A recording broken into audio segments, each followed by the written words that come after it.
Le Parti des Verts, les écologistes, serait-il en train de devenir profondément anticapitaliste? Oui, vous l'avez entendu, les amis, vous saviez que Marine Tondelier ne savait pas par quoi on devait remplacer le capitalisme, mais apparemment, c'est en train de changer. Car figurez-vous que nous avons regardé avec attention ce qui se fait à la Boétie ces derniers temps, parce que c'est très intéressant, là, les conférences qui sont faites à la Boétie. La Boétie, donc vous le savez, c'est l'institut, on va dire, de formation intellectuelle, etc., raccordé à LFI. Et là, récemment, ils ont invité des gens d'autres partis. Ils avaient invité Stéphane Peu du PCF, qui est un peu, on va dire, un dissident de la ligne Roussel, qui avait discuté avec Aurélie Trouvé. Je vous rappelle que nous avions fait une capsule dessus avec Padu sur la position d'Aurélie Trouvé sur les petits patrons et la vision de la lutte des classes sur laquelle nous n'étions pas tout à fait d'accord. Et là, ils invitent Cyrielle Châtelain. Cyrielle Châtelain, c'est la chef du groupe parlementaire des écologistes. C'est quelqu'un qui est aux écolos depuis longtemps. On reviendra très rapidement sur son parcours. Et on va dire que c'est une aile, allez, un peu de gauche aux écologistes, on va le dire comme ça. Ouais, plus ou moins l'aile gauche. On voit en tout cas que LFI essaye de discuter, de parler avec les dissidents des autres partis de gauche qui ne soit pas le Parti socialiste, en gros. Et on voit un petit peu la dynamique qu'ils essayent de faire. D'ailleurs, on a vu Bompard, là, très récemment, publier notamment un appel à l'Alliance populaire, etc. Rejoignez-nous, derrière nous, et tout ça. Nous, en plus, on vous prédit que le Parti des Verts, on vous l'a expliqué dans de nombreuses vidéos, n'a pas d'unité idéologique qui va lui permettre de perdurer. L'écologie est un thème politique, c'est pas un positionnement politique. Il y a des manières de droite de penser l'écologie, il y a des manières d'extrême droite de penser l'écologie, il y a des manières centristes, centre-gauche de penser l'écologie, et il y a des manières de gauche radicale, il y a des manières communistes de penser l'écologie en marxiste. On va regarder ça avec attention parce que l'autre chose intéressante, en plus du fait que la Boétie fait des choses très intéressantes, très récemment, ils ont fait une soirée sur les maladies politiques et ça, on vous en reparlera aussi parce qu'il y a vraiment beaucoup, beaucoup de choses à dire. Moi, ça m'a beaucoup intéressé cette soirée. Et là, l'autre observation intéressante qu'on peut faire, c'est que tenir un discours anticapitaliste, c'est redevenu la mode à gauche. Et ça, autant vous dire que c'est pas pour nous déplaire ici. Ça dit quelque chose de la période dans laquelle on est, de pourquoi actuellement, en fait, les idées marxistes sont en train de remonter dans le débat public en France, mais pas du tout que en France d'ailleurs. On le voit dans d'autres pays du centre impérialiste et de la périphérie impérialiste. Donc c'est passionnant à regarder. Nous, c'est évidemment une ouverture pour nous communistes pour essayer d'avancer au maximum nos thèmes, parce que vous allez le voir, Cyrielle Châtelain, là, va venir nous tenir un discours qui se veut marxiste. Clairement. Et donc, on va analyser tout ça, on va reprendre tout ça parce que on va voir si on est déjà d'accord avec elle sur le constat. On va pouvoir faire un peu de théorie politique marxiste, les copains. Et on va surtout voir si ça se traduit en fait. Parce que, en fait, faire de l'anticapitalisme slop, est-ce que c'est vraiment à ça que la gauche est condamnée? C'est-à-dire tenir de grands discours et ne jamais aller au bout de l'idée et dire, ben, en fait, concrètement, une fois qu'on a dit que le capitalisme c'était méchant, on fait quoi derrière? Pour ça, j'appelle mon ami Chris. Chris, comment ça va? Es-tu prêt à regarder Cyrielle Châtelain, la rouge, invitée à la Boétie? Carrément. Là, tu sais, c'était le truc de l'extrême droite. Ah, c'est vieux ça. Je pense même les youtubeurs d'extrême droite connaissent pas ça. C'était Jean-Marie Le Pen qui disait les verts, c'est des pastèques. Ils sont, c'est genre, c'est vert à l'extérieur et rouge à l'intérieur, n'est-ce pas? Et donc, Mm. voilà. Ce qui est Et assez donc, faux, hein, mais oui. c'est faux. C'est des concombres. C'est vert foncé à l'extérieur et vert clair à l'intérieur. Voilà. Donc C'est ça. c'est- Mais non, ouais, c'est pour ça que ce que tu disais, c'est bien. Moi, j'ai parlé comme un vieux, mais en fait, spoiler alert, ça se voit pas du tout. Mais Zoé, elle est quasiment aussi vieille que moi. Voilà. Mais en politique, on a le même parcours. Voilà. On a une petite année d'écart, mais Zoé, elle est née dedans. Donc voilà. Mm. Mais tu te rappelles, quand nous, on a commencé, le marxisme, c'était Ah ben l'ancien temps, c'était quoi. plus du C'était tout la mode, hein. oh là là, il faut. Tu sais, c'était genre, on en parlait au passé, quoi. C'était des critiques de la finance, tu sais. Ouais, Ouais, la finance, c'est méchant, etc. Mais le c'est ça. côté vraiment lutte des classes centrale dans le marxisme était C'est ça. complètement. La classe a disparu, elle Ah s'est ouais. évaporée. Les rares qui gardaient un truc, c'était quelqu'un qui surjouait le côté contradiction principale, tu vois, Mm. périphérie-centre. Des fois, souvent très mal, voilà. Mais vraiment, dans la lutte des classes au centre, c'était vraiment disparu dans la sociologie. On parlait de post-marxisme. Voilà. Enfin, vraiment, c'était pas facile d'être marxiste, encore moins d'être un vrai communiste, de vraiment revendiquer le communisme. On pouvait être révolutionnaire, mais alors communiste, c'est ça. Et tu vois, un truc quand même assez significatif, c'est que le parti du NPA, quand il s'est fondé, il s'est appelé anticapitalisme. Il s'est plus appelé LCR communiste révolutionnaire. C'est-à-dire qu'il n'y avait plus le projet à venir, c'est le mouvement qui abolit l'état des choses, comme dirait Marx, voilà, c'était on est juste contre ce qu'il y a aujourd'hui. Et c'était déjà à l'époque une reculade. Là, on voit quand même, comme tu dis, que déjà quand même l'anticapitalisme était minoritaire, et là redevient totalement hégémonique. Et que il est de bon ton de se faire passer pour un marxiste. Tu vois, il est de bon ton de dire des trucs marxistes, beaucoup plus par exemple que Bourdieu. À l'époque, nous, Bourdieu, c'était ultra j'allais dire dominant, ça lui va bien d'ailleurs. Mais tu vois, c'est la théorie de la domination, voilà, ou Foucault, le pouvoir diffus. Enfin, c'est vraiment des trucs qu'il prenait là-dessus. Et le marxisme, c'était vraiment daté. Et aujourd'hui, il est de bon ton de se dire marxiste. Alors, un marxiste, voilà, un peu actualisé, même si c'est très peu, hein, parce qu'on va le voir, mais les gens qui parlent de marxisme actualisé en citant Federici, par exemple, c'est déjà des trucs qui y a 50 ans, quoi. Donc, bref, je trouve que ça, c'est vraiment une hégémonie. Par contre, on voit qu'on n'aboutit pas à une théorie communiste. Ça, c'est... Bon, après, on va pas leur en vouloir. Hein, c'est notre travail, c'est à nous de le faire, on va le faire, voilà. Mais tu vois, ayez confiance et soyez patients. Mais voilà, alors moi, j'ai quand même vu un petit saut qualitatif avec Mélenchon dernièrement qui revendique quelque chose qui est pas loin du communisme, qui s'appelle le collectivisme. Stratégiquement, il peut pas dire communiste parce que c'est encore... là, pour le coup, on paye le fait que le PCF... vivement que Roussel change le nom du PCF, quoi. Faites-le enfin. Voilà, mais on paye ça. Mais déjà, collectiviste, le mettre au cœur, c'est déjà important. Donc oui, l'hégémonie marxiste, l'hégémonie communiste est en train de faire son chemin. Et là, c'est même plus qu'il y a 20 ans, même par rapport à il y a 4-5 ans, on ne peut plus se dire de gauche, de rupture ou radicale sans se dire marxiste. Tu vois, on a vu Léo Mans se dire marxiste, etc. C'est plus possible. Lucie Castet. Lucie Castet, voilà. Se dire anticapitaliste. Ouais, c'est ça. Bon, on va tout en étant sur la liste de Grégoire. C'est ça. Et donc, nous, on va faire quoi ? On va continuer la pression sur ce sujet. Ah, de fou. Et c'est l'objet de cette capsule. Ah, vous nous laissez une brèche, nous, on se met dedans. C'est pour ça qu'on a pris ce nom. Hein. Donc, vous inquiétez pas, on arrive, on est là. Hein. Et avant qu'on démarre, je vais juste rapidement, parce que c'est un moins gros wiki que la moyenne des gens, mais vous expliquer un peu qui est Cyrielle Châtelain, et surtout récemment. Parce que c'est très intéressant d'avoir ça en tête quand vous allez écouter ce qu'elle dit juste après. Cyrielle Châtelain, elle est de 87 comme Chris, que vous voyez juste devant vous. Donc elle a 39 ans, enfin bientôt 39. Et elle est aux écologistes depuis qu'elle est gamine. Hein. Elle est rentrée aux écolos à 18 ans.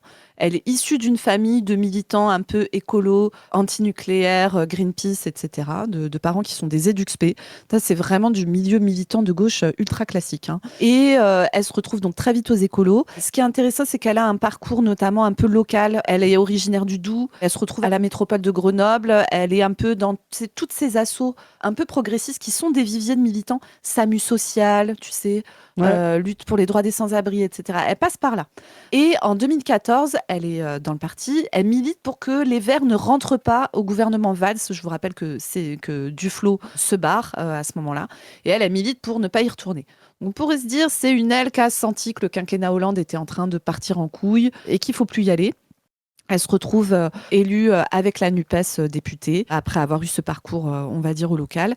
Mais quand même, on va vraiment rappeler ça, parce que c'est l'un des trucs de Cyrielle Châtelain très récent qu'il va falloir lui rappeler à chaque fois, pas pour dire qu'elle ne peut pas changer, etc., mais pour dire, camarade, pourquoi as-tu fait ce choix et qu'est-ce qu'on peut faire pour que plus jamais tu ne fasses ce choix de merde. En tant que chef du groupe parlementaire des écologistes, Cyrielle Châtelain a accepté, acté le fait que, à l'automne 2025, au moment où Bayrou avait démissionné, où Le Cornu était en grande difficulté, où il aurait pu y avoir de nouveau une mise en difficulté du gouvernement, peut-être une autre élection législative, peut-être une mise en danger de Macron avec sa démission en réaction en chaîne à ça, elle a accepté de ne pas voter la censure au gouvernement Le Cornu qui était en train de passer un budget de la sécurité sociale dégueulasse.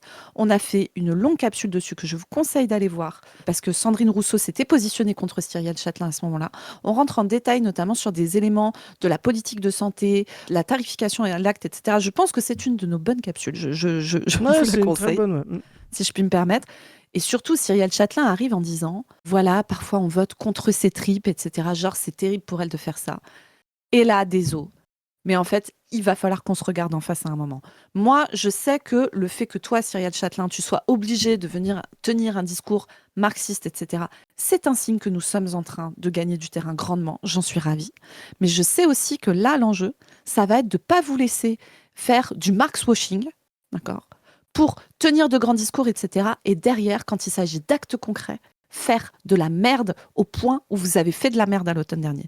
Donc là, on va se parler vrai, on va parler théorie politique, on va regarder un petit peu qui sont nos potentiels alliés à gauche et comment on va leur tordre le putain de bras pour que le Marx-washing ne soit pas du Marx-washing, mais du vrai marxisme pour la vraie bifurcation dont le monde a besoin au devant de cette crise majeure du capitalisme face à laquelle on est. Ça va être très intéressant. On va parler patriarcat, on va parler extractivisme, on va parler extorsion de plus-value, on va parler système bancaire, les copains, vous n'êtes pas prêts. C'est parti. Et donc, premier extrait, donc vous voyez, donc là, c'est Cyrielle Châtelain qui va parler. Vous voyez qu'elle est à côté de Jean-Luc Mélenchon. Ça, je pense que tout le monde le remet bien. Sur la gauche, vous avez Claire Lejeune. Et tout à droite, vous avez Zoé Pébet, qui est quelqu'un d'assez important à la Boétie. On la Et salue, donc là, très beau prénom. oui, très joli prénom, effectivement. Et donc là, vous allez voir, Cyrielle va nous faire une leçon de c'est quoi le marxisme. C'est parti. La question de Marx et de l'accumulation primitive, c'est-à-dire que pour maximiser ses profits, il y a de manière schématique, il y a 3 choses. 1, la privatisation des terres et leur exploitation, et là on viendra sur toute la logique extractiviste. Deuxièmement, l'accaparement de la force de travail, et donc là on va retrouver la logique notamment coloniale, c'est-à-dire... Je suis déjà en larmes. Allez, vas-y mon Chris, Au je départ. savais, tu sais, que c'était pour toi. coloniser l'esclavage, le travail gratuit, mais qu'on peut retrouver dans des formes réinventées sur la forme du beurre, etc., de toujours aller finalement rendre le travail gratuit. Et un troisième aspect qui a été trop longtemps négligé, qui, je pense, doit être dit, c'est la question de l'accaparement du corps des femmes et de la question du travail de reproduction. C'est-à-dire qu'on a aussi... Bien. Alors, Alors, je sais pas qui a fait les fiches marxistes à Cyrielle. Peut-être au mieux c'est Claude ou ChatGPT, je sais pas, ou DeepSeek V4. Alors, il existait Honnêtement, pas, je crois. pense qu'ils auraient fait mieux.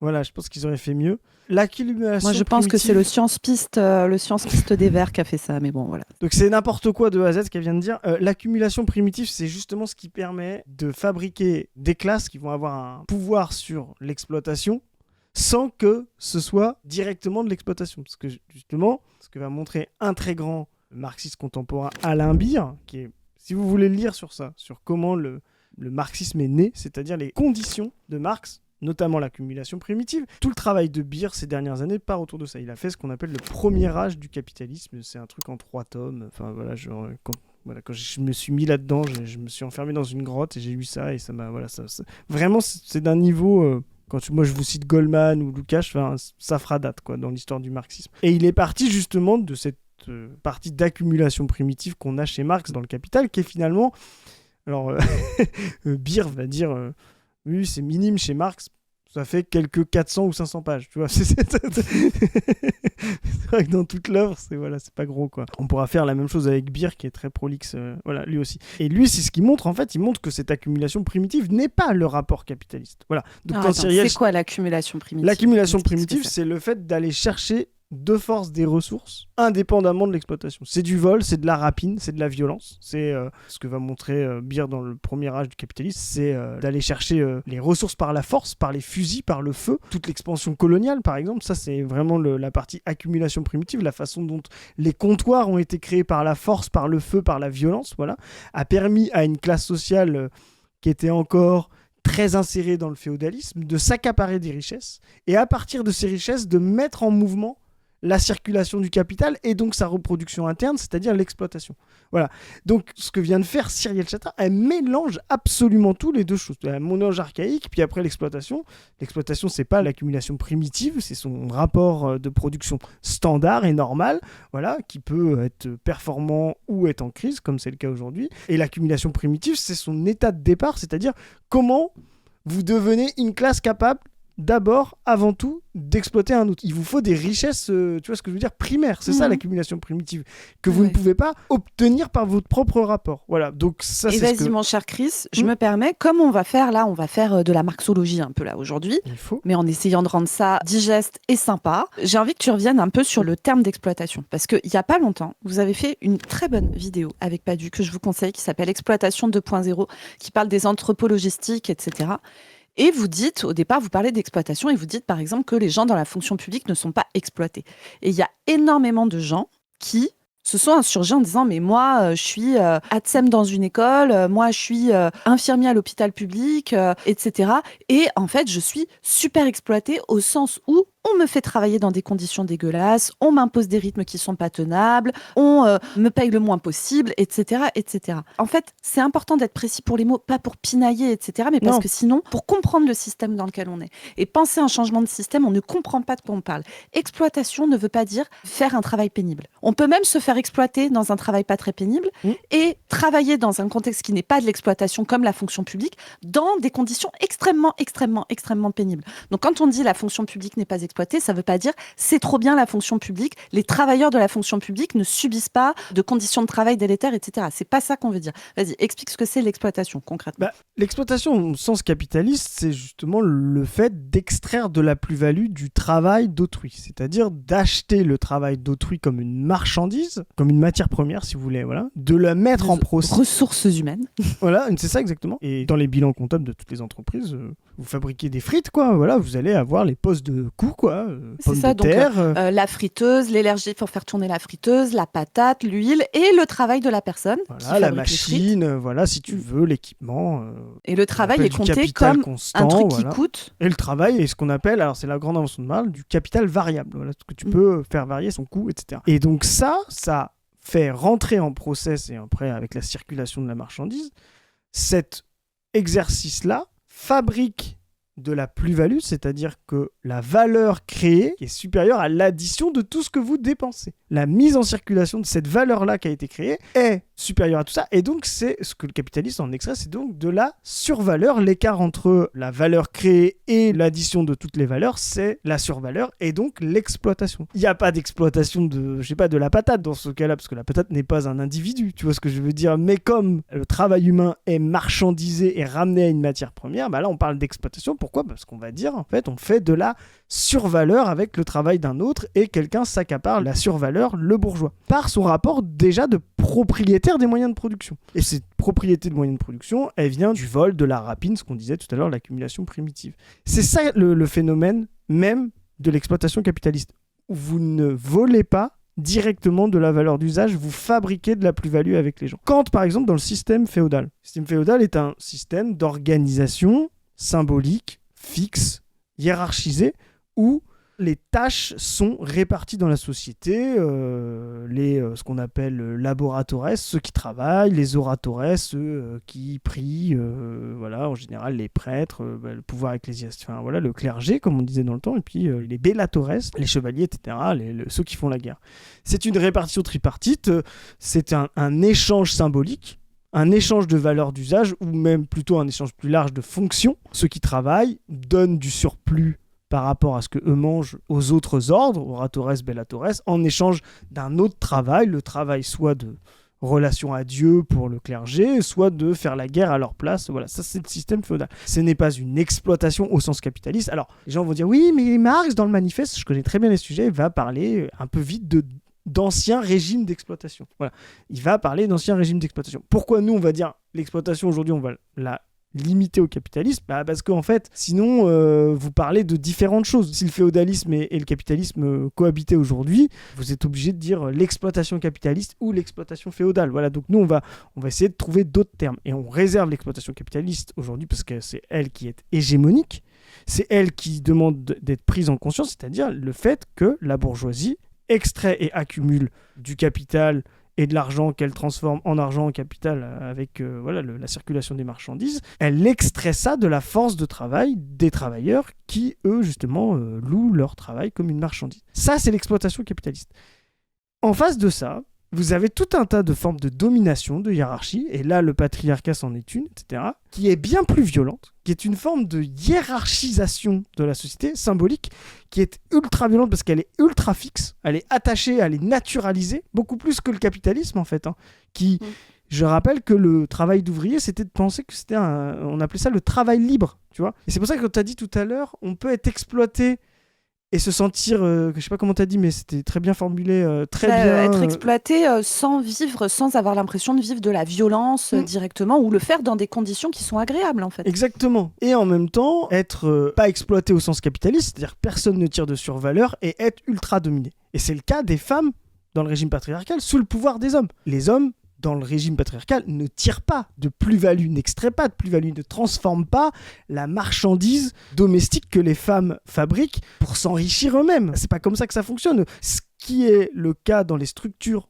autonomes de production que sont la famille, qui sont au centre du capitalisme patriarcal, c'est que, et ça c'est quelque chose qui est un petit peu mal compris, c'est qu'en fait, le capitalisme patriarcal, quand il rémunère l'homme, historiquement, hein, même si c'est un peu encore toujours le cas, parce qu'on pourrait parler des enfants, etc., il rémunère pas simplement l'individu, il rémunère l'individu et son centre de production domestique qui refabrique des humains pour pouvoir faire de la valeur travail en totalité. Sauf qu'à l'intérieur de ce centre de production domestique, parce qu'en fait, s'il rémunérait que l'homme et que la valeur n'allait qu'à l'homme, bah, la femme et les enfants mourraient, quoi. Il faut bien qu'ils mangent, qu'ils achètent des marchandises. Donc voilà. D'où ce statut de chef de famille, c'est-à-dire Exactement. l'homme qui pourvoit à sa famille. Et donc, tu vois, souvent, d'ailleurs, c'est un truc qui va être dit, alors pas dans l'extrait qu'on va mettre, mais dans un autre extrait où Jean-Luc Mélenchon parle de travail gratuit en travail domestique. En fait, moi, je trouve que c'est très peu précis de dire ça. Le travail domestique n'est pas du travail gratuit. Il est rémunéré aussi par le système capitaliste, etc. Mais avec un vecteur, tu vois, de rémunération qui est le mec. Donc ça met forcément les enfants et les femmes dans ces structures, encore une fois, qui sont des structures plutôt anciennes, hein, parce que ça, c'est d'ailleurs, ça cite Federici et tout, mais en fait, Federici, elle écrit dans les années 70, et on est dans une vision qui est quand même assez datée maintenant, parce que cette structure de production, quand Chris vous parle de structure de production de travailleurs et tout, qui est en fait la cellule familiale, cette cellule familiale telle qu'elle existait avant a explosé aujourd'hui, et d'ailleurs, ça va être intéressant qu'on en reparle un peu plus loin dans la vidéo. Mais du coup, ça met évidemment les enfants et les femmes de ces structures-là dans une position de subordination, mais atroce, parce qu'elles sont dépendantes justement de la rémunération de l'homme pour se rémunérer elles-mêmes, pas forcément se rémunérer en argent, mais se rémunérer en avoir un toit, avoir de quoi se payer des vêtements, avoir de la nourriture, etc., quoi. Et puis dépendante de la bonne volonté de l'homme, voilà, et de ses décisions. Totalement. Il y a un filtre qui passe du travail libre, voilà, où on paye directement en valeur d'échange, en monnaie. Le capitalisme patriarcal fait que le centre de production domestique retransforme ça en pur échange de hiérarchie et de valeur d'usage, un peu comme le système féodal, hein, voilà. En échange du fait que je ramène à bouffer, bah, tu fais l'amour, tu vois, enfin je veux dire, c'est vraiment ce genre de choses. Tu élèves les enfants, tu tiens la maison propre, tu fais à manger. Exactement, tu vois.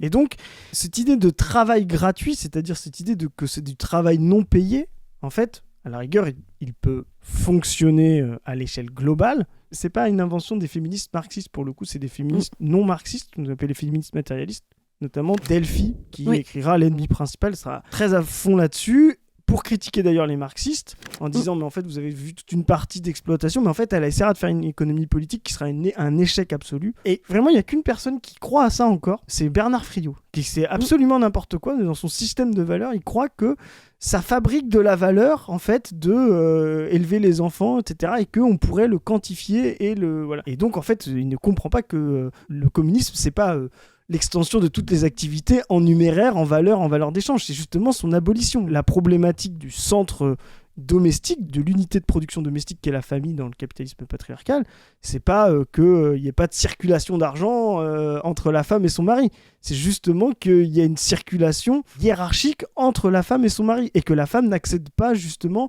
elle-même à la production collective en plus de la production domestique. C'est vraiment une logique de séparation.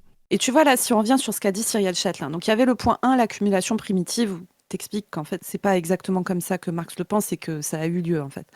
Là on a parlé un peu du point 3. Juste, je te donne un exemple, c'est intéressant. Si vous regardez le film de Raoul Peck, mais ça c'est dans les jeunes écrits de Marx, quand il était à la Gazette rhénane, ou voilà, il y a un très bel extrait qui est mis dans le film où il explique comment, par pure décision, etc., la bourgeoisie a décidé que les forêts, les enclosures, etc., lui appartenaient. Voilà. Et donc, avant, ramasser du bois dans quelque chose qui était commun, on parle beaucoup des communs, etc., c'était de la cueillette pour tout le monde, et c'est devenu, par pur effet juridique, du vol. Bah voilà, ça c'est typiquement de l'accumulation primitive, c'est-à-dire s'approprier les choses par le juridique, par sa position de force. C'est pas du tout de l'exploitation au sens capitaliste, mais ça donne ensuite la capacité d'exploitation au sens capitaliste.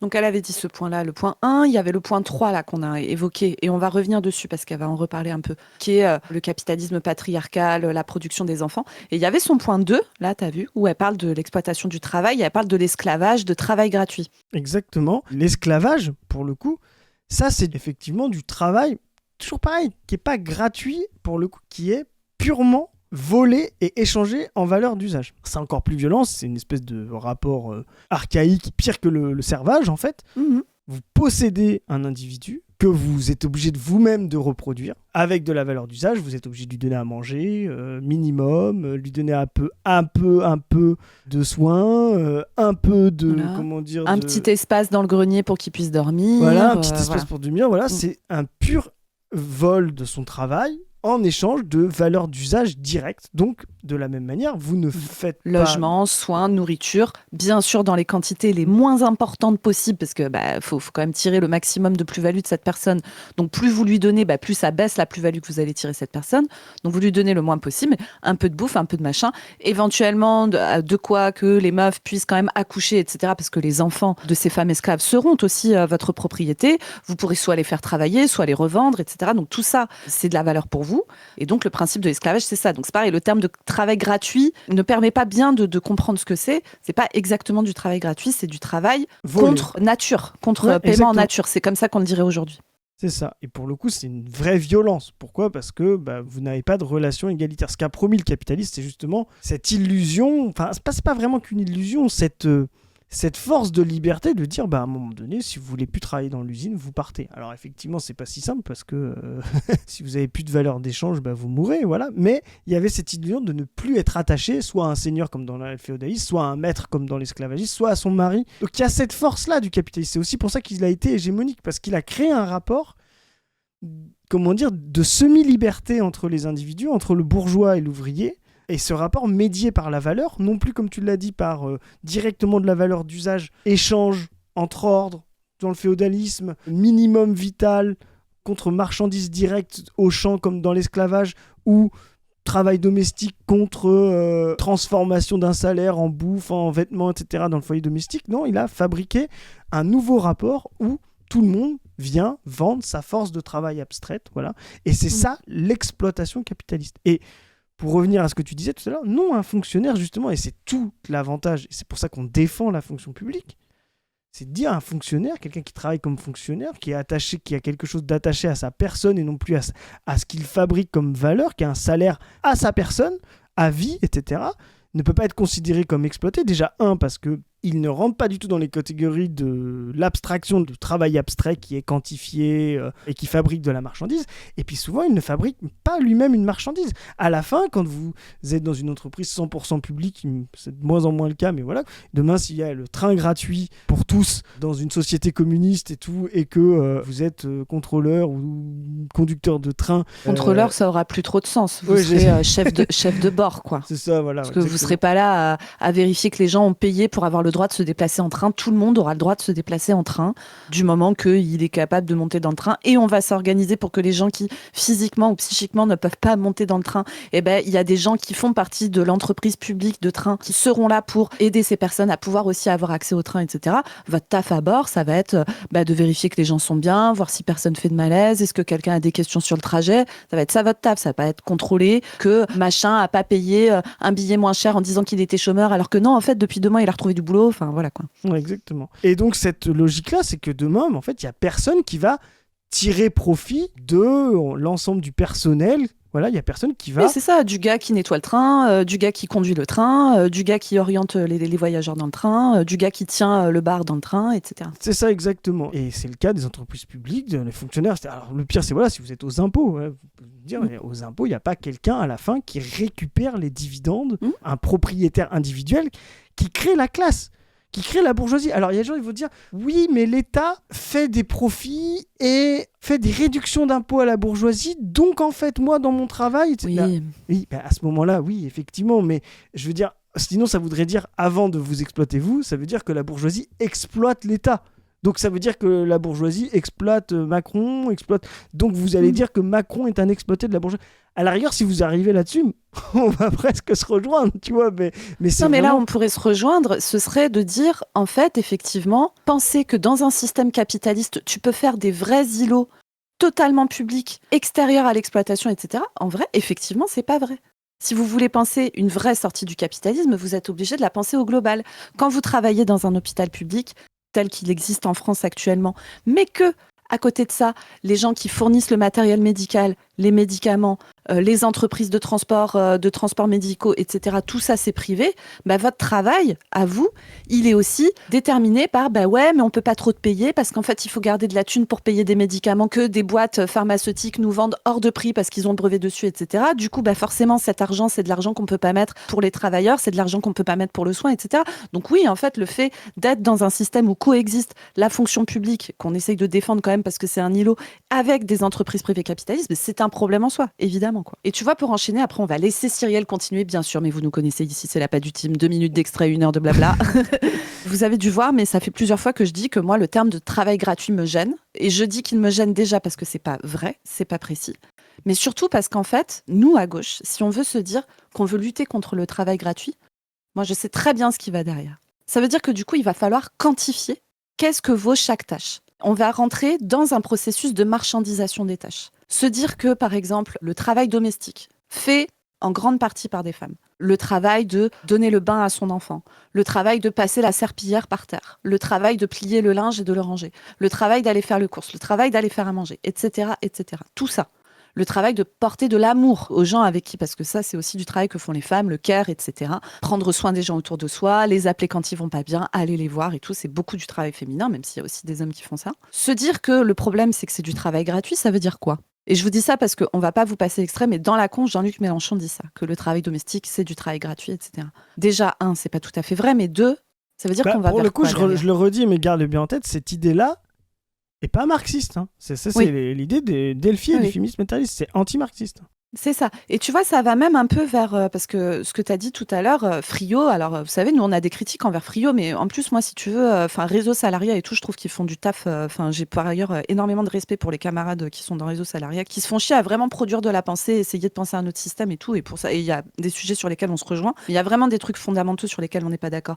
Et tu vois, quand Frio dit, ce qui est génial avec la fonction publique, c'est qu'on n'est plus payé pour sa tâche, on est payé pour son grade. Il y a quand même un truc là-dedans de se dire qu'en fait, il y a des grades, tu vois. Et ça, pour nous, c'est déjà un problème parce que nous, on pense que tout travail est un fait collectif et que le professeur d'université, chercheur en physique, en méca des fluides, tu vois, ne peut travailler que s'il y a un maçon qui a construit le bâtiment, que s'il y a des gens qui ont goudronné les routes, que s'il y a des gamins qui extraient du coltan pour faire son PC, etc., etc.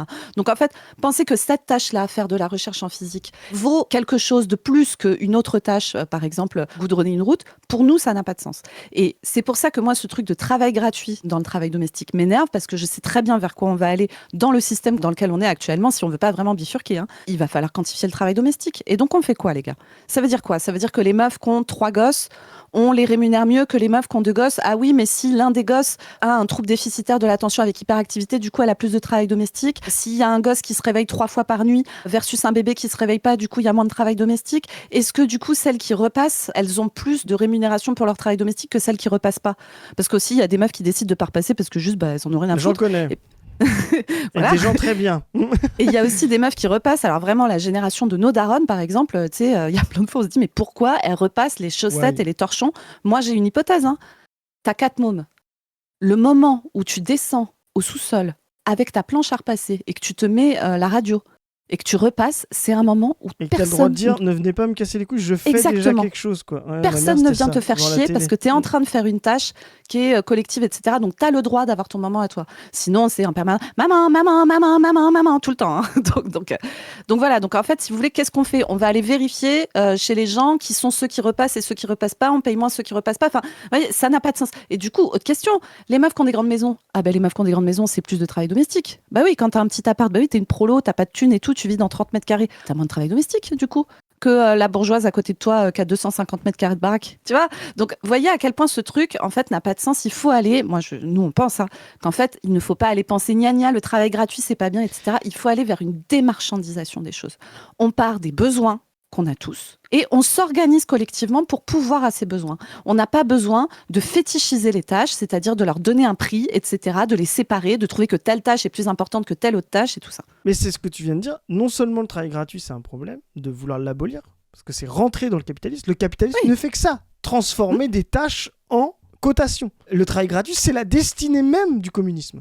Donc ça veut dire que Alors, démarchandisation, c'est Boris Vallaud maintenant. On va parler, nous, de décommodification. On va vraiment inventer des concepts, mais oui, les commodités, c'est vraiment ça. C'est vraiment le truc qu'on achète en gros, en masse, etc. Et c'est vraiment le but des sociétés communistes abondantes, comme on veut dire. C'est la fameuse formule de chacun selon ses moyens, à chacun selon ses besoins. C'est la permanence d'impliquer tous et toutes dans la production. C'est la production sociale permanente de tous, voilà. Et donc ça veut dire sortir du validisme, sortir du racisme, sortir du sexisme, etc. C'est-à-dire le fait que le capital aujourd'hui choisit quel travailleur il veut pour pouvoir en exclure d'autres et puis garder sa marchandise au prix bas. Et puis de l'autre côté, ça veut dire que quoi ? Ça veut dire l'accès de tous et de toutes à tout. Tout le temps et de manière permanente, gratuitement. C'est comme vous rentrez dans un train, il y a encore des villes qui ont des transports gratuits, vous vous dites pas « Ah merde, puisque je monte dans ce bus gratuitement, ça veut dire qu'il y a quelqu'un qui n'est pas payé à la fin. » Non, c'est organisé justement de bout en bout pour que ça soit fonctionnel. Alors effectivement, il y a toujours un bouclage de monnaie, parce que comme tu l'as dit, comme c'est pas étendu à tout le système et que le chauffeur de bus va pas se servir chez Carrefour sans payer, effectivement, il y a un moment donné, il faut boucler avec de la valeur d'usage, mais l'extension du travail gratuit, la décommodification, c'est le but même du marxisme, du communisme, justement, de rendre tout gratuit, c'est-à-dire l'accès direct à l'usage sans passer par la valeur d'échange. Donc ça, c'est très important de remettre ça. Nous, on va travailler là-dessus, parce que tout le monde dit c'est flou, etc. Vous allez voir. En fait, c'est pas si flou que ça, et les conditions de production aujourd'hui qui font que la plus-value et l'exploitation sont en crise nous permettent aujourd'hui de penser cette gratuité partout et pour tous, quoi. D'autant plus que, et après on laisse Cyrielle continuer, tu sais, les expériences communistes du XXe siècle, etc., il y a beaucoup de gens qui parlent des pénuries et tout. Alors bon, vraiment, les pénuries sous le capitalisme, ça existe aussi, évidemment. Et surtout... Regardez un petit peu, nous, pays du centre impérialiste, un des pays les plus riches du monde, un des pays qui a un historique de système de soins extrêmement performant. Regardez la situation dans laquelle on est avec les médocs aujourd'hui. Là, moi, j'ai très régulièrement les pharmacies qui m'appellent en disant t'as prescrit ça, des os, mais en fait, on l'a plus en stock. Ah ouais, qu'est-ce que t'as à la place ? Actuellement, rien. Donc, du coup, il faut que tu essayes de traiter avec ça, ça, ça. Enfin, voilà. Le capitalisme n'est pas du tout un système qui assure l'abondance. Mais en plus, si vous voulez, quand on est dans les années 30, dans les années 40, tu vois, avec le niveau technologique qu'il y a, je rappelle quand même que la révolution de 17 arrive dans une Russie qui a un niveau de développement technologique du Moyen-Âge, en fait.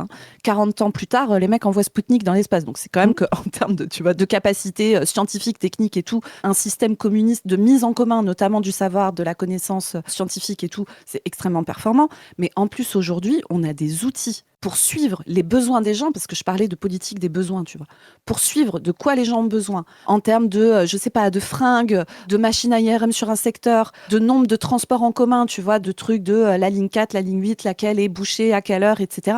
On a des capacités aujourd'hui de récupérer des données de manière automatisée. C'est pour ça que les anti-IA sont... bon, bref, vous avez vu la vidéo de Padu et Johan. Moi, j'aurais 1000 trucs à dire sur l'utilisation de l'IA en médecine qui va peut-être tuer le pouvoir médical, qui est en train de tuer le pouvoir médical, et c'est vraiment une super bonne nouvelle. Enfin, je sais pas, bref. Voilà. Et la question écologique posée par ça se résout aussi par le fait qu'on met en commun, qu'on a pour objectif le bien commun et pas d'extraire de la valeur, de faire le plus de plus-value possible. Aujourd'hui, nous avons des outils pour monitorer les besoins et monitorer la production qui sont incroyables. On a enfin les moyens techniques de faire une planification extrêmement performante qui nous permet de faire une politique qui part des besoins. Et vraiment, je vous le dis, là, dans les prochains mois, on va arriver avec des vrais trucs. On va vous dire, on a calculé des trucs, on a pensé des trucs avec plein de gens. C'est possible de faire ce système. Et c'est pas juste que c'est possible, c'est la meilleure option que nous avons aujourd'hui. Mais ça passe pas par le travail gratuit. Bref, laissons Cyrielle continuer à se marx-washer. Troisième chose qui est de soumettre le corps des femmes parce que on a besoin, dans la logique capitaliste, que les femmes s'occupent de la reproduction de la force de travail. Et donc à partir de là, on a besoin dans tous les modes de production de reproduire les sociétés. Donc les femmes, justement, ont été subordonnées à la reproduction des enfants dans tous les modes de production parce qu'il y a cette dissymétrie biologique, ce que moi je vais appeler C'est un concept préconscient de production, c'est-à-dire que la conscience humaine a toujours dû faire avec ça, cette dissymétrie, dimorphie, je sais pas trop, Oui, c'est ça. cette Qu'il y a dualité une- fondamentale. C'est ça, il y a une partie de l'humanité qui peut porter les enfants et une autre qui ne le peut pas. Voilà, c'est ça. Et donc, effectivement, plus vous êtes minimal, plus ça conditionne vos sociétés, se fait naturel, voilà, cette prégnance, voilà. Et donc, vous attachez les femmes à leur corps, et plus les conditions sociales et matérielles s'étendent, plus vous pouvez permettre aux femmes de se libérer de cette condition-là. Voilà. Donc la reproduction des sociétés par les formes patriarcales, elles naissent pas avec le capitalisme, elles naissent presque avec les gens qui ont montré ça avec la sortie du nomadisme, la sortie de l'âge de bronze, etc.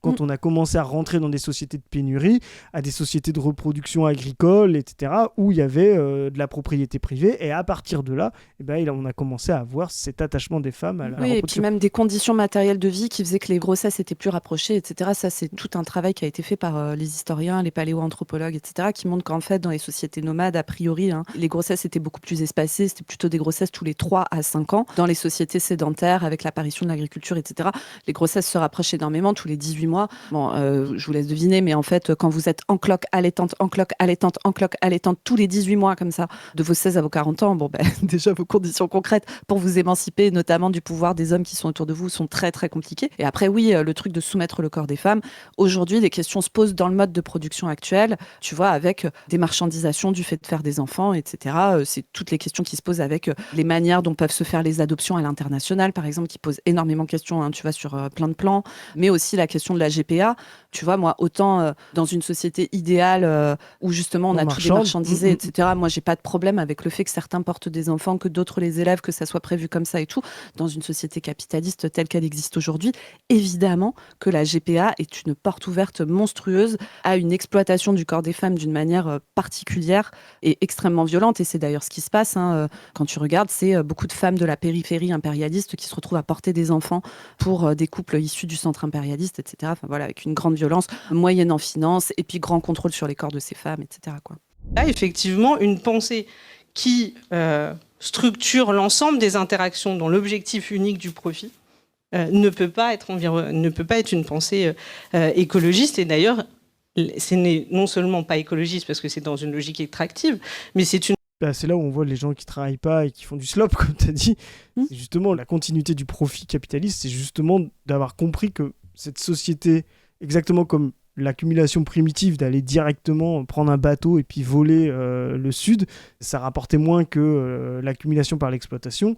C'est là aussi justement que ce mode de production domestique du 19e siècle, c'est-à-dire du proto-capitalisme industriel, disparaît. Les femmes sont de plus en plus en train de travailler, pas gratuitement, mais salariés. Il y a aussi des gens qui disent oui, mais les femmes ont toujours travaillé. Oui, les femmes ont toujours travaillé. Il n'y a pas des femmes qui faisaient rien, tu vois, mais c'est juste qu'elles n'avaient pas de salaire en face, quoi. Voilà, c'est tout. Et donc elles bossaient dans les champs, elles bossaient dans les usines, elles étaient lavandières. Exactement. Et en plus, elles sont les seules femmes qui ne travaillaient pas, c'était les bourgeoises. Elles sont extrêmement nombreuses dans les usines. D'ailleurs, il suffit de lire la situation des classes laborieuses au Royaume-Uni d'Engels, c'est que des femmes. Aujourd'hui, ce que a montré le capitalisme, c'est que justement, l'individuation qui est un vrai droit et qu'il faut porter et défendre, aujourd'hui, les femmes sont un autre sujet d'exploitation dans le capitalisme. La problématique des femmes aujourd'hui, c'est qu'elles doivent jongler, parce que c'est des générations nouvelles, en fait, finalement, ça n'a pas 200 ans, elles doivent jongler avec deux modes de production. Le fait de devoir travailler sous le capitalisme aujourd'hui, qui est presque une libération, mais qui rentre aussi en crise et qui les met dans des conditions d'exploitation standard de leur mari. Et puis le retour à la maison où il subsiste encore les structures mentales et les structures organisationnelles d'interaction entre l'homme et la femme, d'organisation domestique. C'est ça la violence. Mais... C'est la fameuse double journée dont parlent les syndicalistes. D'ailleurs, la CGT en parle beaucoup, par exemple. C'est ça. Et juste pour finir là-dessus, sur cette globalité, c'est-à-dire le fait que le système capitaliste extrait de la valeur à l'échelle globale en séparant ça. Il y a deux grandes autrices marxistes pour le coup. Alors il y a Roswitha Scholz qui vient de la Verte Critique. Je sais que j'aime pas trop ça, mais ses travaux sur la dissociation entre le domestique et puis le reste sont intéressants. Et mieux que Federici, il y a Fortunati, l'arcane de la reproduction, qui essaie justement d'intégrer tout ça et de dépasser les limites un peu de Federici. Qui est plus actuel, plus facilement utilisable aujourd'hui, parce que Federici, attendez, on n'est pas en train de dire que Silvia Federici c'est de la merde, Mais encore une fois, pour comprendre la situation des femmes aujourd'hui, y compris dans son rapport avec le capitalisme, c'est daté. Et je rappelle qu'aucune de ces femmes-là, que ce soit Federici, encore moins Fortunati, nous ont dit il va falloir donner de la monnaie en échange. Oui. D'ailleurs, il y a un vrai travail de Fortunati sur mettre des parallèles entre montrer qu'il y a le patriarcat se fonde par exemple entre la mère et la prostituée. Voilà. À aucun moment, Fortunati va défendre le fait de payer proprement avec des droits légaux la femme, la mère et la travailleuse du sexe, quoi. Tu vois, elle sait, parce que c'est une vraie marxiste, qu'il faut abolir l'état du capitalisme pour que en fait, ces rôles-là soient totalement abolis et pas simplement leur donner un petit peu de subside, quoi. Oui, et sortir de la notion même d'échange, en fait. C'est-à-dire, pour que tu obtiennes ce dont tu as besoin, tu vas devoir échanger quelque chose que tu dois me donner. Échanger le fait d'élever les enfants contre le fait d'avoir de la nourriture, échanger le fait d'avoir des relations sexuelles contre un logement, échanger, tu vois, tout ça. Le principe d'organisation marxiste-communiste abolit la notion d'échange individuel. Exactement. On est dans une production collective, c'est-à-dire que tout le monde ensemble fabrique, produit, assure toutes les tâches nécessaires à tout le monde. Et donc, il n'y a pas de truc de troc interindividuel, quoi. Mais il n'y a pas de propriété, justement, privée. Et il n'y a pas quelqu'un qui vous dit, quand vous venez vous servir dans mon magasin, payez-moi parce que c'est ma propriété. Exactement, en argent ou en nature. Tu as dit un truc vraiment très précis. Je le dis les gens, prenez des notes. Mais Zoé, elle a dit, non, vraiment, je te le dis, c'est vraiment très important. C'est l'échange interindividuel. Il y a une forme d'échange général et d'accès. C'est vraiment l'échange interindividuel.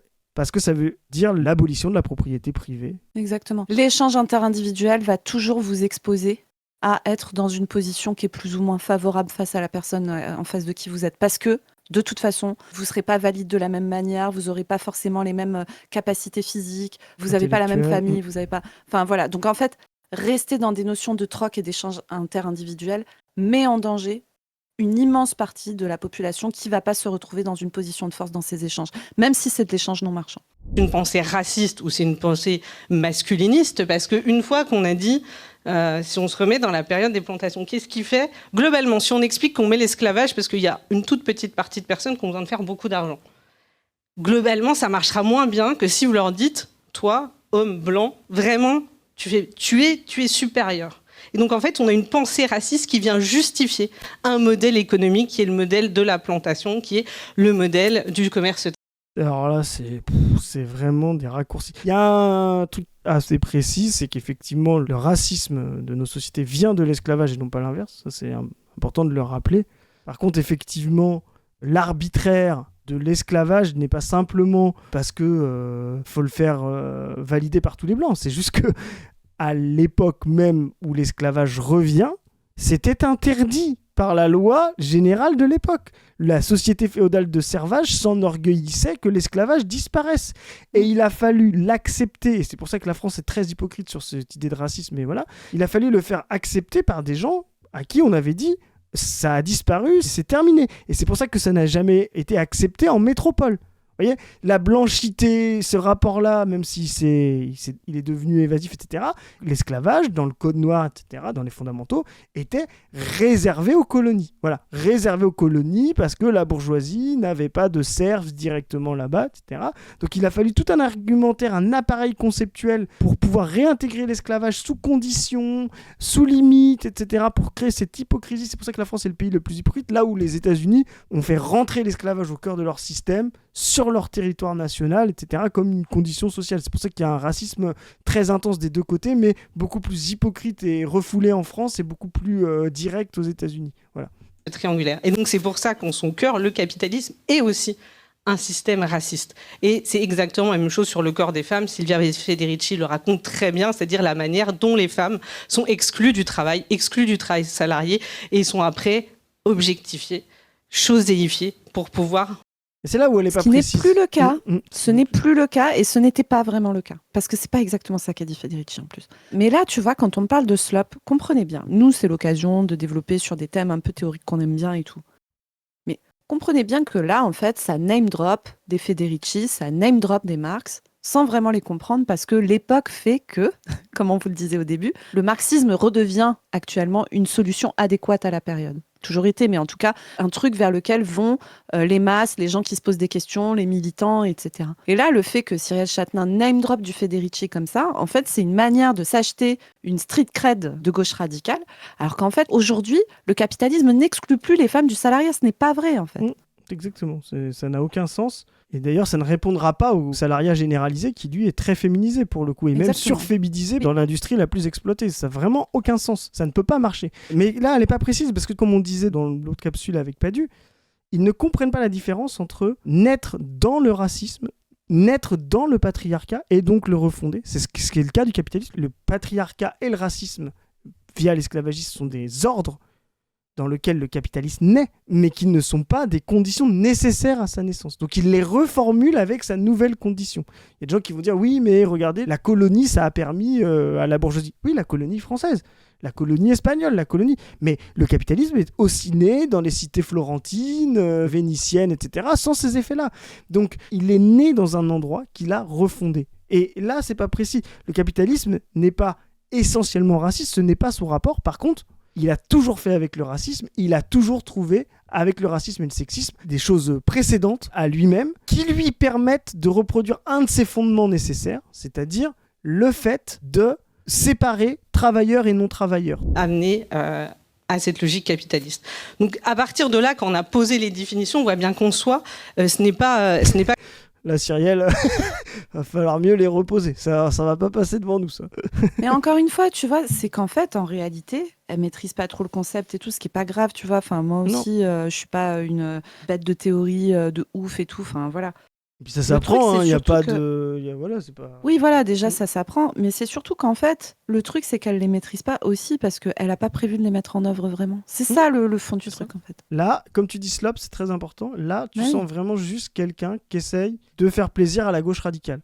Voilà. Et c'est pas précis. Et surtout, comme tu dis, ça ne sert à rien. Si vous croyez que les femmes sont exclues du travail aujourd'hui, là où elles sont 70% dans les métiers subalternes, dans l'industrie agroalimentaire ou dans l'industrie de petites tâches, ah ouais, vous excluez forcément des gens de votre projet, quoi. Ouais, et ça explique pourquoi, il y a 6 mois, cette meuf ne censure pas le cornu sur un budget atroce, en fait. Pas compatible. La deuxième chose, donc on a dit, l'écologie, c'est finalement les logiques de subsistance, d'interdépendance des conditions de vie et d'épanouissement. La question du capitalisme, c'est de tout soumettre, toutes les relations sociales, toutes les relations à la nature, à l'objectif de faire du profit. Et tu vois, c'est ça qui est intéressant. Elle n'arrive pas à comprendre que la condition sine qua non de la survaleur, c'est déjà la valeur. C'est déjà de mettre de la valeur d'échange face à un acte ou une marchandise. Et j'allais pas dire une marchandise, parce qu'une marchandise a de fait une valeur d'échange. C'est déjà de mettre de la valeur face à un acte ou face à une chose. Tu vois, c'est vraiment ça le truc de Cyrielle Châtelain. Elle comprend que le capitalisme veut faire de la survaleur, mais elle ne comprend pas que la valeur pour ça est fondamentale. Il n'y a pas de survaleur possible, parce que vous ne pouvez pas la quantifier, si vous n'avez pas fait d'abord tout mis en valeur. Et c'est là où Mélenchon se trompe aussi. À un autre extrait, je crois que c'est pas dans celui-là, c'est avec Peu et Trouvé, où il dit oui, mais il y aura toujours de la survaleur et de la surproduction qu'il faudra réattribuer. Non, le surplus, voilà, c'est ça qu'il dit, du surplus de production, voilà. Mais non, ça c'est vraiment très friotiste. Non, on n'a pas besoin. Pour l'interaction humaine, ça c'est vraiment un fétiche de la marchandise, de faire croire que les interactions humaines et les relations sociales doivent être médiées par de la valeur, en tout temps, à tout moment, sans survaleur. Non, le fait même de mettre, et d'ailleurs le capitalisme naît de ça, aucun capitalisme, aucun mécanisme d'exploitation et de fabrication de survaleur ne peut naître dans des sociétés démonétisées, où ça n'existe pas, ça n'est jamais apparu. Voilà. Il a fallu d'abord inventer la valeur, il a d'abord fallu inventer la médiation des choses et des actes par la valeur, par le prix, par le marché, pour que le capitalisme exploitateur s'impose et que la bourgeoisie comme classe s'impose. Pour supprimer la survaleur, il faut supprimer la valeur. C'est ça qui est fondamental. Et les Friot, les Châtelain, les Mélenchon ont pour objectif, alors ça peut être un plan, tu vois ce que je veux dire, mais oui, pour ça eux, peut être une étape voilà, ça peut être une étape. Mais pour eux, à la fin, ce sera fini quand il n'y aura plus de survaleur, mais il y aura toujours de la valeur partout. Eh ben non. Non, vous referez toujours ce que dit Zoé tout à l'heure. Vous allez toujours refabriquer de l'échange interindividuel et de la logique de dépossession, possession, propriété privée quand vous aurez de la valeur. Et d'ailleurs même, on va dire que la marchandise, c'est-à-dire produire, on va vous dire oui mais le système capitaliste c'est génial, regardez, grâce au système capitaliste on a enlevé la pauvreté, on n'a jamais autant produit, etc. Mais la marchandise n'est qu'un moyen. L'objectif reste toujours la plus-value. Question de... Ça, je finis là-dessus, mais ça, c'est la séparation de faire croire qu'on a pu inventer autant de marchandises sans justement les moyens mis en œuvre que le capitalisme a offert. Là, il y a vraiment un raisonnement non dialectique, comme si on avait pu aboutir à autant de transformations de la nature sans avoir le capitalisme. Oui, effectivement, la survolonté de fabriquer de l'accumulation infinie, parce qu'il n'y a que la valeur qui s'accumule de manière infinie, ce fait de cette monnaie, fait qu'on a été capable de surproduire de la marchandise. Mais aujourd'hui, on est capable, par les moyens de production, les forces productives qui ont été développées pour pouvoir faire cette accumulation de marchandises, de maintenir ces forces productives sans devoir servir simplement à fabriquer de la valeur. Donc là, il faut que Cyrielle allait le plus loin. Oui, effectivement, il va falloir continuer de fabriquer de la marchandise sans exploitation, sans suraccumulation, mais par contre, il va falloir garder les forces productives. Et c'est là où il va falloir penser une écologie de l'abondance, c'est-à-dire qui maintient l'état des forces productives, voire même qui les développe, sans rentrer en contradiction avec l'humanité et la nature. Évidemment. Et ça, là-dessus, elle a raison et on la rejoint. Penser l'écologie est impossible dans le système capitaliste. Penser une écologie, on va dire, durable et une écologie pour tous, surtout parce que les capitalistes, on l'a déjà dit plein de fois, ils vont avoir une solution écologique au problème. Ils vont arriver à un moment, vous inquiétez pas, si dans 40 ans c'est la sauce, on n'a pas réussi à changer les choses et tout, ils vont se faire des bunkers, ils choisiront des gens pour venir bosser pour eux, etc. Ils en auront rien à battre qu'il y ait 80% de la planète qui meurt, ils en auront rien à foutre, ils vont se dire, bon ben voilà, on va se faire nos petits îlots un petit peu mieux, etc. T'inquiète, ils trouveront une iront dans solution. des endroits préservés, il y aura toujours des endroits où le climat sera favorable. Hyper violente, hyper hardcore, hyper destructrice pour les êtres humains, pour les animaux, pour les plantes, pour tout ça, oui. Mais ils auront une solution, tu vois. Et effectivement, il va falloir une bifurcation. Et cette bifurcation, si tu veux, penser cette bifurcation au point où elle est nécessaire, c'est-à-dire de repenser totalement ce rapport commercial, marchandisé, le fait de mettre de la valeur partout, de vouloir quantifier les choses, etc. Quand tu disais, Chris, que les outils qui ont été développés sous le capitalisme, nous, on peut les réutiliser et de manière très intéressante, mais ça, c'est totalement vrai. Je vous donne un exemple. À l'hôpital public, on nous a imposé des fonctionnements d'entreprises privées en parlant d'efficacité, d'efficience, etc. C'est-à-dire qu'il y a plein de gars qui comptent des trucs, qui les mettent dans des tableurs Excel, et c'est sous le régime capitaliste, même si on est à l'hôpital public, on est avec des politiques comptables, etc. C'est utilisé pour nous maltraiter, nous les travailleurs de l'hôpital public, maltraiter les patients, etc. en nous disant, voilà, il faut faire sortir cette personne plus vite, votre temps moyen de séjour dans tel service est trop élevé, etc., etc. Mais ces outils de comptage, de données, de contrôle, mis dans d'autres mains, à d'autres buts, par exemple, calculer le temps moyen passé aux urgences, qui a besoin de quoi, de combien de temps il y a besoin, de combien d'humains il y aurait besoin pour faire correctement les toilettes de gens en fonction de leur niveau de dépendance, etc.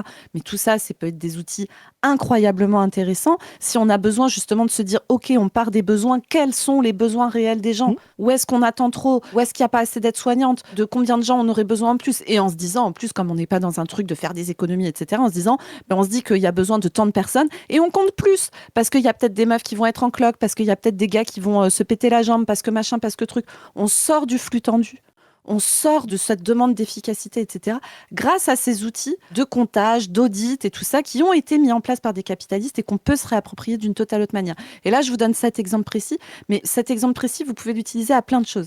Elle a raison, il ne faut pas jeter les outils en soi, les marchandises en soi. Après, ça se discute, tu vois. Est-ce qu'il y a besoin de fabriquer des bagnoles qui pèsent 3 tonnes et qui roulent à 250 km/h, tu vois? Est-ce que vraiment il y a besoin de ça? Collectivement, est-ce qu'on a besoin de ce genre de truc? Peut-être pas, tu vois. Enfin, voilà. Donc, des choses qui sont purement statutaires, justement, et qui sont fondées sur le fait de montrer qu'on est riche. Ou, voilà, donc, et où, si on le calcule en se disant, si tout le monde doit avoir accès à ce truc-là, en fait, c'est intenable, on n'a pas assez de ressources en l'état actuel des choses pour le fabriquer et tout. Mais bien sûr, et donc là, il faut sortir du capitalisme. Et là, si vous voulez, on va s'arrêter là pour cette vidéo-là, parce qu'on a fait cette vidéo de Cyrielle Châtelain. Je vous tease, mais on va vous faire un autre épisode, parce qu'à un moment, dans ce truc, Cyrielle Châtelain parle notamment du système bancaire et de la nécessité de remettre la main sur le système bancaire. Et alors, autant vous dire que ça, c'est vraiment un des sujets sur lesquels nous, on est comme des oufs en ce moment.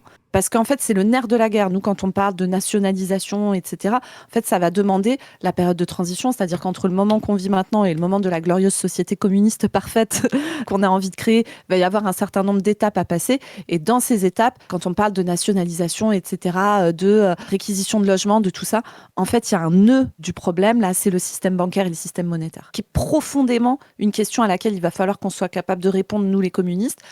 Nous, on est en train de bosser sur des trucs, on a envie de faire des propositions. Donc, on refera une autre émission là-dessus qui sera peut-être un format long comme on est en train de faire aujourd'hui sur ce qu'a raconté Châtelain à la Boétie, plus ce thème-là. Pour conclure, c'était une capsule un peu théorique. J'espère que ça vous a intéressé. La capsule du samedi, c'est ce qu'il faut faire. Voilà. Et on va essayer de continuer à en faire là beaucoup sur des sujets précis, sur le logement, sur la banque, sur machin, sur le soin et tout. Comment on pense cette nouvelle société communiste ? Parce que déplorer le capitalisme, pas très bien, comme le fait Cyril Châtelain, c'est intéressant, mais encore une fois, ça ne sert à rien si c'est juste pour se faire mousser devant les gens de la Boétie parce que ton parti est en campagne et que tu as envie d'aller choper quelques électeurs à gauche. Ça n'a aucun intérêt. Il va falloir arrêter de déplorer le capitalisme. Il va vraiment falloir penser sa sortie, penser l'alternative, penser le système de l'abondance et le système communiste de demain, le communisme du 21e siècle, avec les outils qui sont à notre disposition, avec les contraintes face auxquelles on est, du changement climatique, etc. C'est absolument central. Et écoutez, let's go, faisons ça, les copains. On est prêts. C'est ça. Pour finir, vous pouvez aller voir sur la chaîne On ne veut plus, dans les derniers entretiens qui sont sortis, vous avez 2 entretiens qui sont très en lien avec ce dont on vient de parler là, c'est-à-dire la question de l'articulation entre l'écologie, le capitalisme, le colonialisme. Un entretien avec Rudy Jouillet de l'association, alors excusez-moi, c'est du créole guadeloupéen que je ne maîtrise pas très bien, Nouveau les bons de l'eau. Voilà, je pense que ça se dit comme ça. Travail, tu vas y arriver, t'es forte en accent de C'est ça. Faudrait que j'écoute Rudy le redire pour me familiariser avec l'accent du créole guadeloupéen. L'entretien s'intitule Comment le colonialisme empoisonne la Guadeloupe. C'est sur la question de l'eau. C'est absolument passionnant. Vraiment, allez voir cet entretien. Et il y a aussi l'entretien avec Guillaume Suin, un camarade sûr qui a écrit des bouquins et qui vous parle du système agricole à Cuba et de comment on pense une adaptation de l'agriculture dans en plus une perspective communiste, marxiste, de mise en commun des savoirs, de comprendre son sol, etc. C'est absolument passionnant. C'est beaucoup plus intéressant que plein de gens qui vous parlent d'écologie en vous disant décroissance, machin, sans comprendre le mot qu'ils sont en train d'utiliser et sans penser aussi leur place dans le centre-impérialisme. Putain, bref, on en reparlera aussi de ça parce que c'est vraiment fatigant. Et en plus, c'est des gens plein de bonne volonté qui disent ça, mais vraiment, ces sujets-là sont trop importants et trop graves pour les traiter par-dessus la jambe. Et vraiment, aux écologistes. oui, voilà, notamment. Et vraiment, on va essayer de s'atteler à ça à la brèche, et notamment en donnant la parole à des collectifs militants qui font du travail, notamment théorique et de pratique aussi, de lutte, très intéressant sur ces sujets-là.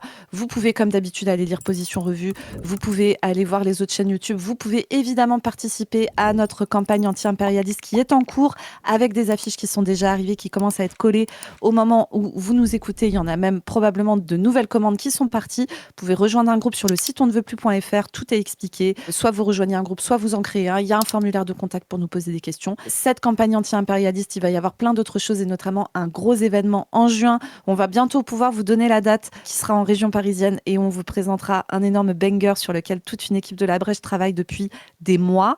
Il y a aussi bien sûr le graphique et le débunker de sondage qui arrive aussi probablement au mois de juin. Voilà, on vous le dit, ça va être un gros mois pour nous ce mois de juin 2026.